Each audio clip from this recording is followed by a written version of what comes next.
Well, welcome to the Tatura SmartFarm tour as part of the Agrivoltaic conference. I'm Bruce Gill, I'm the starting narrator, and we'll hear from Ian Goodwin about the various orchards, and Rajandeep Singh about the solar pears. You've heard his talk.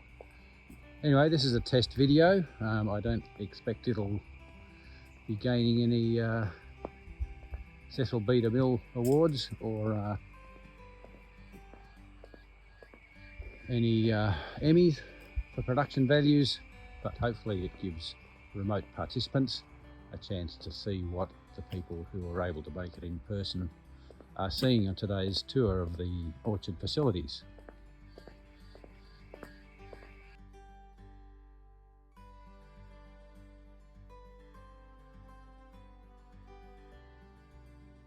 Hi, my name's Ian Goodwin. I'm research leader in crop physiology based here at the Tatura SmartFarm. What I'll just briefly give you is a bit of an introduction as to what we do at the SmartFarm in terms of the experimental orchards and various demonstrations and horticulture that we've got.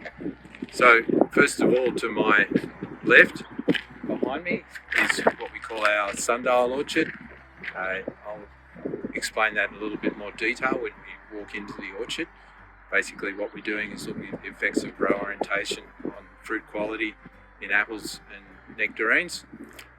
Directly behind me, or at least a little bit to my right, is a Bureau of Meteorology weather station, and then further around to my right is what we call our small almond experimental orchard, where we're looking at a couple of different cultivars and also different pruning systems. We've got a small block of pears where we're looking at what we call certified virus-free material versus dirty material, looking at the effects of those different, what effect viruses might be having in terms of long-term productivity. Further around, we've got what we call our bird cage, and in that is a repository of various selections of pears that were bred as part of a national pear breeding program. In other words, in there we've got about 150 different selections of pears.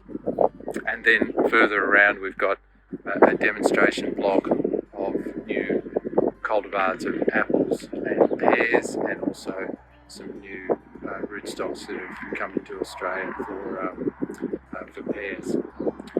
Here we are in the Sundial orchard, standing on top of our shed in the middle of the orchard, and these are the nectarines that are different row orientations. We started on the north-south, now we're looking in the northeast direction. If we keep panning around, that was the nectarine, so half of the orchard is nectarines, the other half is apples. So these are apples in the east-west row orientation. As we come around, the next orientation's south-east, and then Bruce will just keep rotating around, having a look at different row orientations. So basically what we're trying to do is look at the effect of sunlight on productivity, in other words fruit quality, in particular sunburn damage, colour development in the apples, and in the nectarines we're looking at productivity, in other words things like photosynthesis and transpiration. There's a little bit of difference in the two crops. We've got obviously V trellis and vertical systems in the nectarines, whereas in the apples it's just one trellis system but different rootstocks. And as we come around, we're just about back at the north-south orientation, and that's where we started. Here we are walking down one of the orientations of the apples. This is a cultivar that gets marketed as Bravo. It turns into a very black apple. So down each row we've got three different rootstocks. This rootstock here is what we call Bud 9. It's the least vigorous.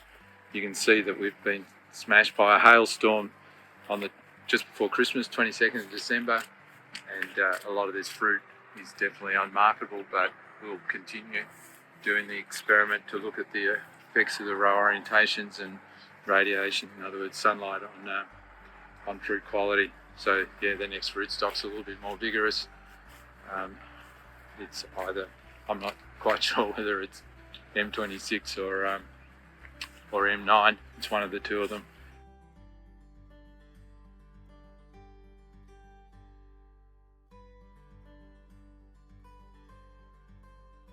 Here we're looking at the Bureau of Meteorology Tatura weather station. It's been here probably 80 years, 100 years maybe, or 80 anyway. So it contains the usual equipment. We've also got a partnership with one of the local irrigation providers testing some of their remote monitoring equipment to help improve irrigation management. So this is our experimental pear orchard. We've actually got our Agrivoltaics experiment in one of the blocks within the experimental orchard. So it was established about 9 years ago, and we're looking at different training systems and different rootstocks, different tree spacings and all that sort of stuff, as well as putting solar panels above the trees.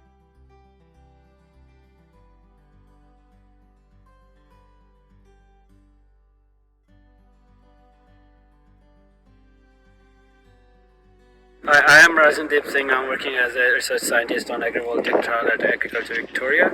So here we're looking at Agrivoltaic trial. So the Agrivoltaic trial is set up on ANP118, trademark as a Lania cultivar.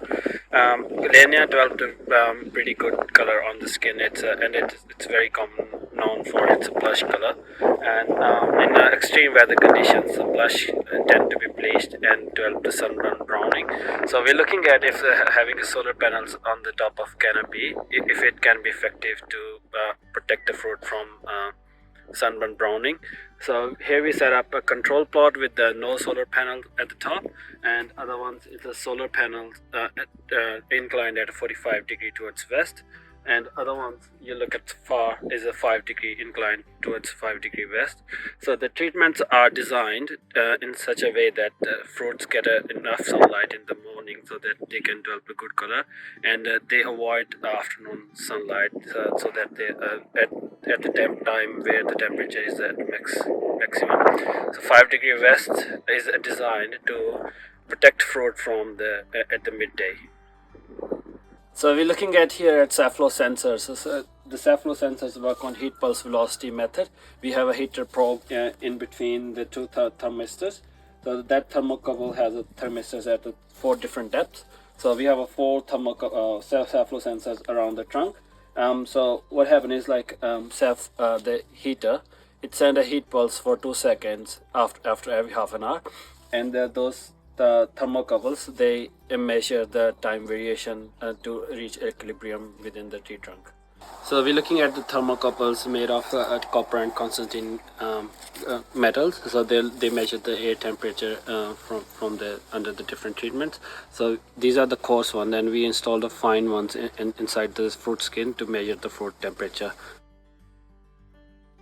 What we're looking at here is a trunk dendrometer. It's measuring the shrinkage and expansion in the trees, which happens every day. During the daytime, in other words, they shrink, and then in the evening they swell up again, and it's a good measure of the water, what we call the water potential of the tree. And we've got these sensors installed in, this is a control treatment we're looking at here. We've also got them installed under the 2 different solar panel treatments. We're lucky enough to have a young bloke from a PhD student from Italy who's come out for a period 4 or 5 months, and he's been taking these measurements and analysing the data. And there's also a weather station in there, Ian. Is that been there a long time? So so for the whole duration of the project, we've been monitoring the wind speed at different heights, air temperature in a Stevenson screen and relative humidity in the screen as well, and incoming solar radiation and diffuse radiation, direct and diffuse radiation. But yeah, we've got one of these weather stations in the control, and we've also got another one under the one of the solar panel treatment. So here we're looking at the solar treatments inclined at 45 degrees. So the treatment is designed to get enough sunlight in the morning so that fruit develops enough colors. and get shading in afternoons where the temperature in the orchard peaks, like around 3 o'clock or 3 after that. Here we're looking to the south-southeast at the panels over the orchard, and then they 60 kilowatts of panels. All the power from them is fed into the shed which is coming around here. They're the fertigation tanks. Is the shed that contains the control equipment and the batteries for the solar panels. And panning up to the excess power gets fed into the local grid.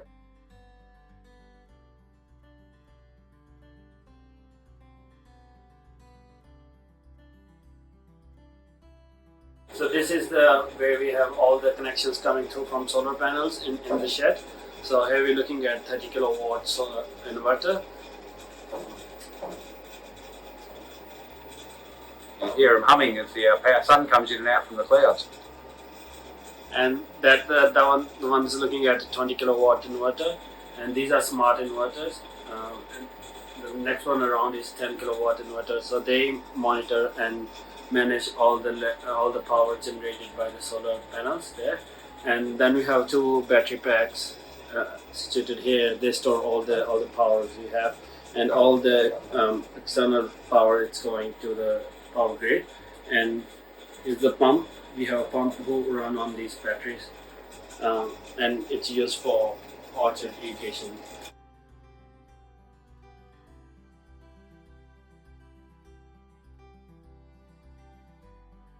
And that's the soft start which was required to not overload the inverter. Yeah, that's working now? Yeah, it's good. Yeah, variable speed drive.